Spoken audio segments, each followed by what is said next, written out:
किसी भाई ने सवाल किया है कि किस्तों पर कारोबार की क्या सूरत हाल है। एक चीज़ नकद में कुछ और कीमत रखती है और जब किस्त पे लिया जाता है फिर उसकी कीमत बढ़ा दी जाती है, क्या ये सूद है?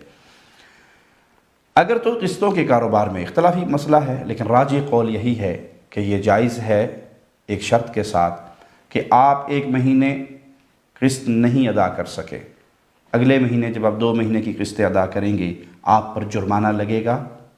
आपने 1000 रुपया किस्त देनी थी, वो 1100 देनी पड़ेगी या 1000 ही बाकी रहेगी, यानी उस पर इजाफा होगा या वो वैसे ही बाकी रहेगी।